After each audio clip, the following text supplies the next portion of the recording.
नमस्कार दोस्तों। तो आप सब कैसे हो? एक बार फिर से आप सभी का स्वागत है। 27 सितंबर को फिर से एक नया नोटिफिकेशन, नया एक लागू होने वाला है।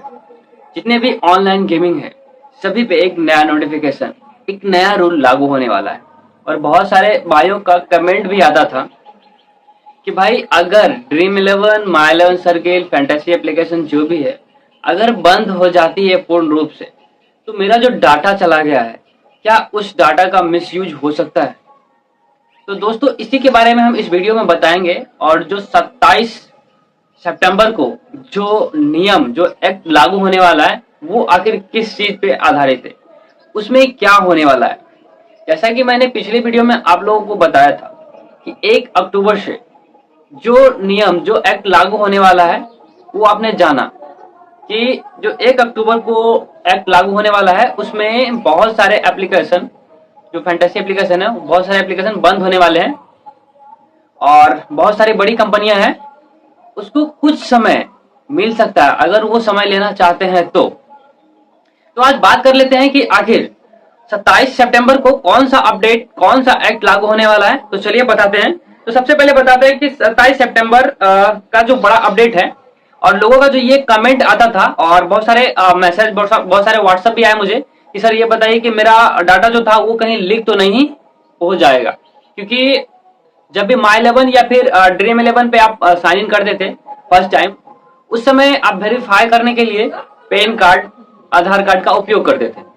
और जब पैन कार्ड और आधार कार्ड का उपयोग हो जाता है तो आपका जितना भी डाटा है वो सारा डाटा उस कंपनी के पास चली जाती है।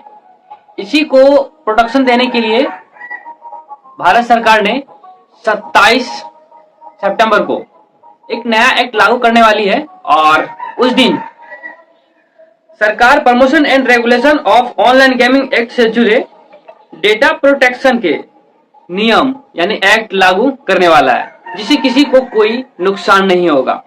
और सबसे बड़ी बात तो ये है कि ये जो कंपनी है अब फ्री टू प्ले ही चलेगी। जितनी भी कंपनी 1 अक्टूबर के बाद से रहेगी वो फ्री टू प्ले ही चलेगी। इस कानून के तहत सभी ऑनलाइन मनी गेम्स जैसे ड्रीम 11, MPL, माई 11 सर्किल, पोकर, रमी पर पूरी तरह बैन लग जाएगी, पूरी तरह से पाबंदी लग जाएगी। उस पर ना तो आप लेन देन कर सकते हैं, ना ही आप उसमें पैसे डाल सकते हैं। यहाँ तक कि सरकार ने जितने भी बैंक है उन सभी को ये भी सूचना देगी 27 सितंबर को कि अगर कोई भी मनी लॉन्ड्रिंग वाला या कोई भी मनी गेम्स वाला अगर आपके यहाँ से ट्रांजैक्शन करता है या करवाता है तो आप नहीं करेंगे। क्योंकि आपने देखा होगा कि जितने बार आपने माई 11, ड्रीम 11 सर्किल पे पैसे डाले होंगे यूपीआई के द्वारा या फिर कार्ड के द्वारा आपने पैसे डाले होंगे, और ये ट्रांजैक्शन सीधे बैंक से लेन देन होती थी। लेकिन अब सरकार उस पर पाबंदी लगाएगी और बैंक से सीधे कहेगी 27 सितंबर से कोई भी बैंक किसी भी फैंटेसी एप्लीकेशन या किसी भी लेन देन वाली एप्लीकेशन पे वो ट्रांजैक्शन नहीं करेगी। यहाँ तक कि अब जितने भी फैंटेसी एप्लीकेशन है सभी पे रोक तो लगेगी ही, लेकिन एक और अच्छी बात है कि ई स्पोर्ट्स को बढ़ावा भी मिलेगा, बहुत ही ज्यादा बढ़ावा मिलेगा ई स्पोर्ट्स को। अगर फिर भी किसी और अन्य तरीका से कोई भी कंपनी बिना परमिशन लिए अगर इस सब चीज को चलाता है, बैंक से ट्रांजैक्शन वगैरह करवाता है, तो इसमें बैंक पे भी जुर्माना लगाया जाएगा और कंपनी पे भी। यहाँ तक कि दोनों को जेल भी जाना पड़ सकता है।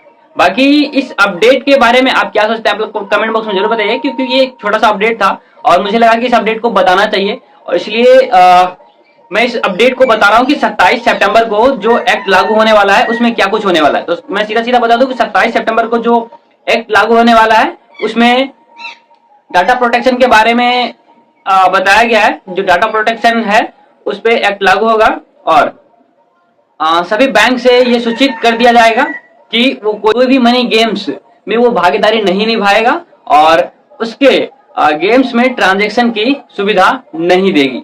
बाकी क्या कुछ सोचते हैं आप लोग कमेंट बॉक्स में जरूर बताइएगा। फिर मिलते हैं नए वीडियो के साथ, तब तक के लिए आप सभी का बहुत बहुत धन्यवाद।